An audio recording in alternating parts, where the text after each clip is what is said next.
आज हम मौजूद हैं जो यमुना विहार क्षेत्र के प्रख्यात मशहूर, जिनकी तारीफ जितनी भी की जाए वो एक ना के बराबर है, उनके ऑफिस पर मौजूद हैं और उस पर होली का पर्व।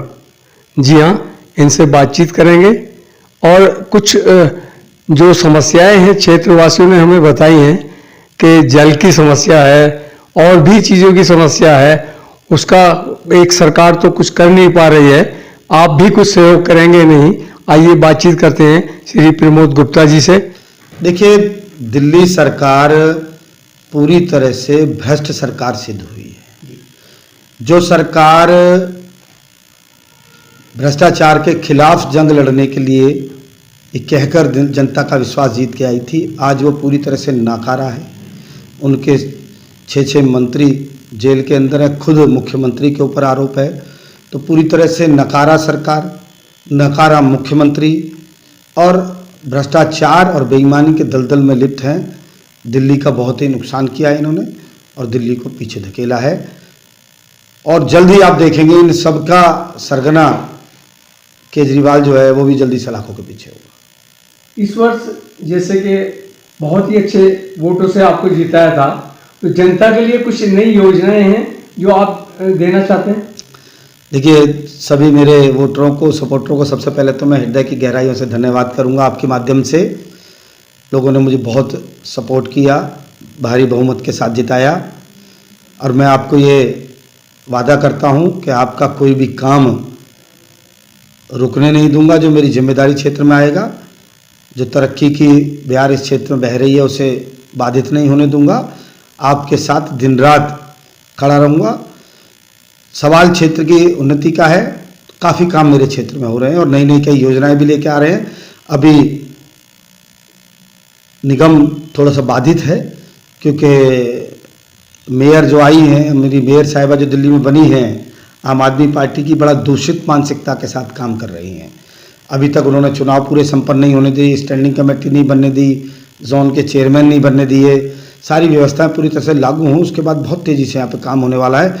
मेरी प्राथमिकता रहेगी साफ़ सफाई स्वच्छता को लेकर, मेरी प्राथमिकता रहेगी यहाँ के पार्कों को लेकर और जो इंक्रोचमेंट है उनको हटाने के लिए। यहाँ की कुछ जनता ने हमसे कहा कि पत्रकार साहब आप गुप्ता जी के पास आते जाते रहते हैं, एक तो समस्या आ गई है आधार कार्ड की और राशन कार्ड की, और उसके साथ साथ छोटे छोटे बच्चों ने कहा कि हमारे एडमिशन में प्रॉब्लम आ रही है, उसके लिए थोड़ी सी उनकी क्या आप करेंगे से? देखिए, आधार कार्ड की जहाँ तक आपने कहा, 1 फरवरी से लेकर परसों तक मेरे आधार कार्ड का लगभग 35 दिन आधार कार्ड का कैंप लगा है और करीब 2500 से अधिक लोगों ने, मुझे लगता है कि मेरे कार्यालय से आधार कार्ड बनवाया है और आधार कार्ड में अपने नाम चेंज कराया, अपडेट कराया है, कोई पते में गलती है तो वो सब कराया है। तो मैं समय समय पर लोगों की सुविधा के लिए इस प्रकार के कैंप लगाता रहता हूँ और आगे भी किसी को कोई समस्या हो तो आके बात करें। जहाँ तक एडमिशन का विषय, निगम विद्यालय में एडमिशन की कोई दिक्कत नहीं है। किसी को कोई समस्या हो तो आएँ, नगर निगम के विद्यालय में तुरंत एडमिशन होगा और एक अच्छी शिक्षा मेरे वार्ड के अंदर नगर निगम विद्यालय में मिल रही है। आप आए, मुझे संपर्क करें। विपक्ष एक आरोप लगाता है कि कूड़े के पहाड़ जो है, मतलब सरकार पर आप पर आरोप लगाता है, लेकिन असलियत क्या है वो आप बताएं। देखिए, विपक्ष जनाधार बातें करते हैं, कूड़े के पहाड़ एक प्रैक्टिकल सी बात है। कहीं भी आप सफाई करेंगे, एक कमरे में झाड़ू लगाएंगे तो झाड़ू लगा के कचरा एक कोने में इकट्ठे करेंगे और वहाँ से उस कचरे को भर के कहीं निदान के लिए लेके जाया जाएगा। यही एक दुनिया का सिस्टम है। एक वार्ड का कचरा किसी एक स्थान पे इकट्ठा होता है, उसी हिसाब से इतनी बड़ी दिल्ली है, दिल्ली का 2-3 स्थानों पर कचरा इकट्ठा किया जाता है और वह मशीनों के माध्यम से उसको निस्तारण किया जाता है।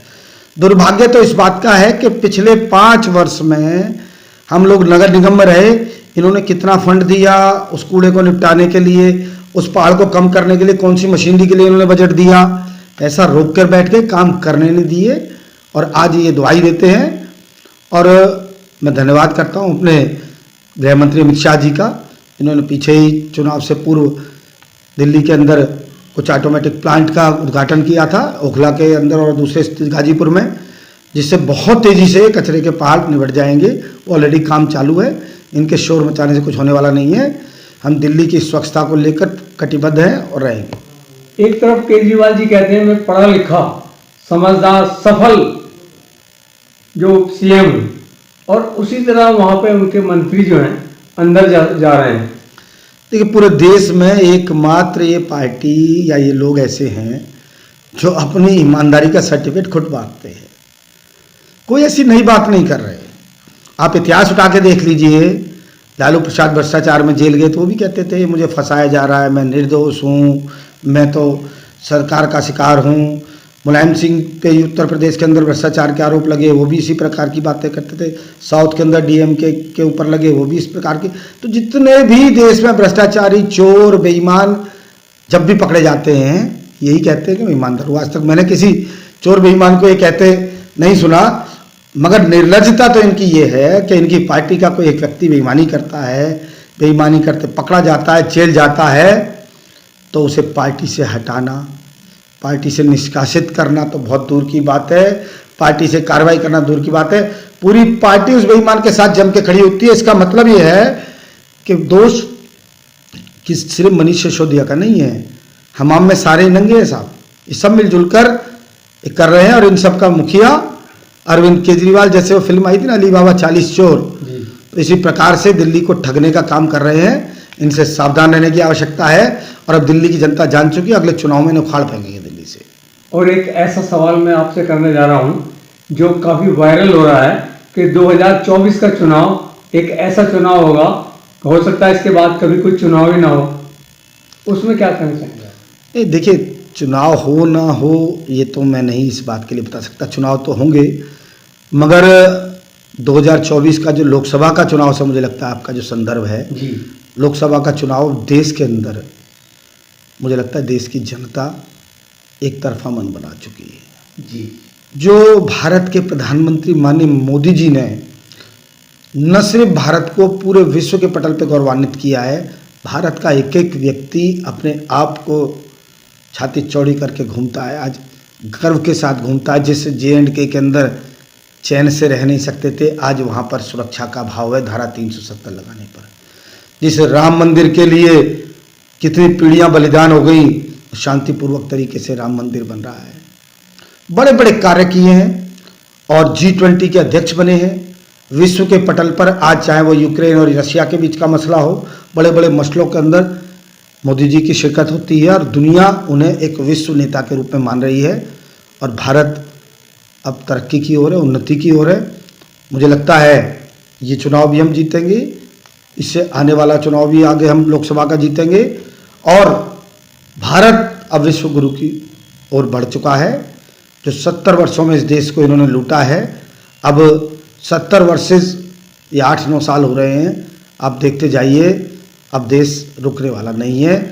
मैं प्रभु से कामना करता हूँ प्रभु मोदी जी को दीर्घायु दें, अच्छा स्वास्थ्य दें, इसी प्रकार से इस भारतवर्ष को आगे बढ़ाते रहें। हम सब उनके साथ हैं, भारत देश का एक एक बच्चा उनके साथ है। अब जैसे कि होली है, और होली का बहुत ही एक ऐसा अहम त्यौहार है जिससे रंगों के जरिए दिल मिल जाते हैं, उसमें अपने क्षेत्रवासियों से क्या अपील करना चाहेंगे, क्या उनको हार्दिक शुभकामनाएं देना चाहेंगे?